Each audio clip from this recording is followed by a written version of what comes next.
it with him. We've got to stay consistent in the fight. We've got to stay constant with our hand in his hand, understanding that there are going to be persecutions and things that are going to happen to us in this life.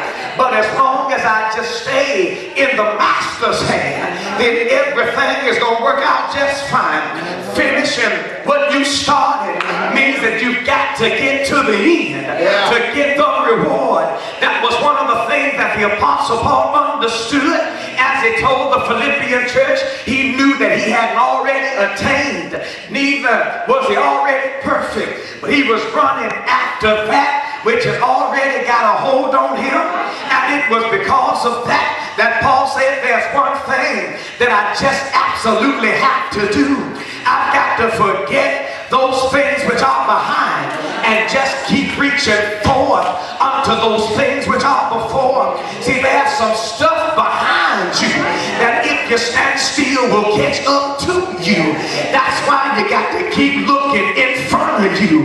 As a matter of fact, the Hebrew writer said that seeing that we are also compassed about with so great a cloud of witnesses, let us lay aside every weight and the sin that does so easily beset us, and let us run with patience this race that is set before us, looking unto Jesus, who's the author and finisher of my faith.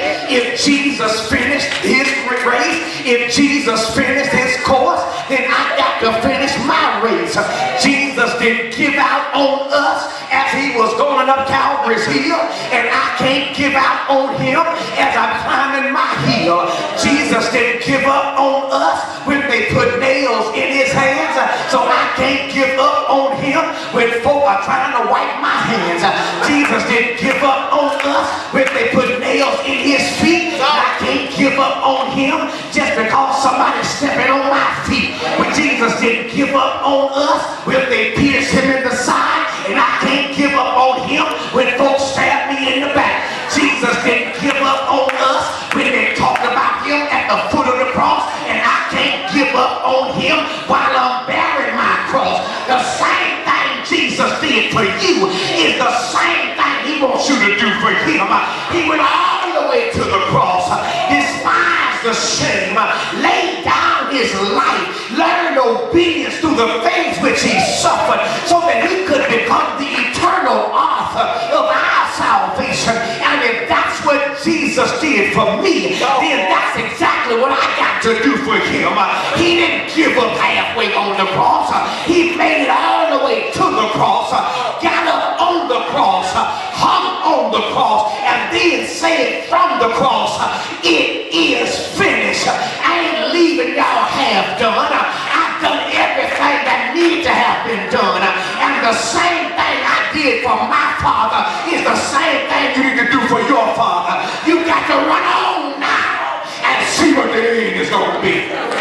You got to finish what you started. I know you're tired, but you got to keep on going. I know you're weary, but you got to keep on going. I know the load is heavy, but you have come too far to give up now. You got to get to the end and see the reward that awaits those who keeps their hand in Jesus' hand. There are things that discourage us. There are people that persecute us.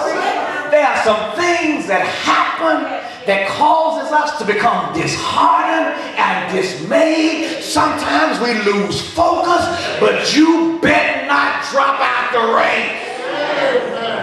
Stay in there. No matter what happens, keep your eye on Jesus.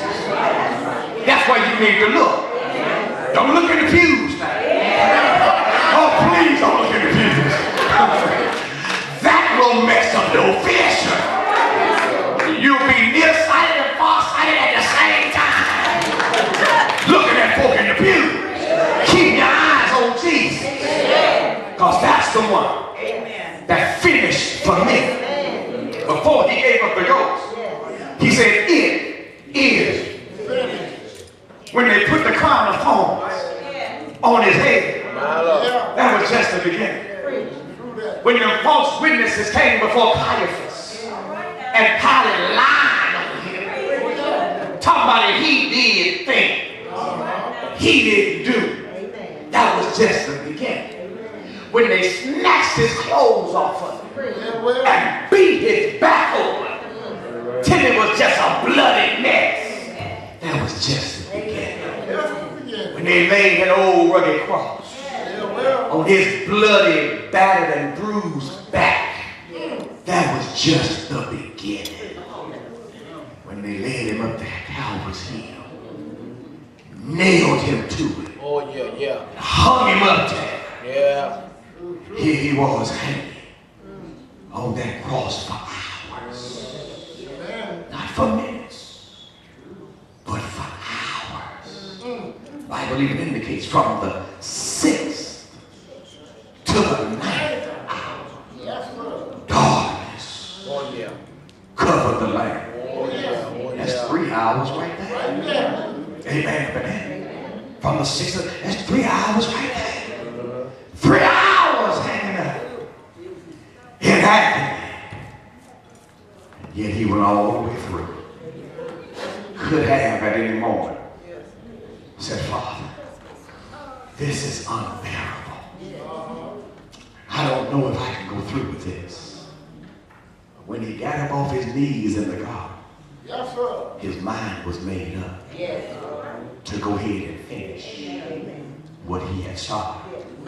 He said, it's not my will, but thy will that must be done. And see, that's really the way you got to look at this thing. It really ain't about you. Quit taking stuff personally. We're some sensitive Christians. Just sensitive. Can't nobody hardly say nothing without just ruining our day. Just the slightest little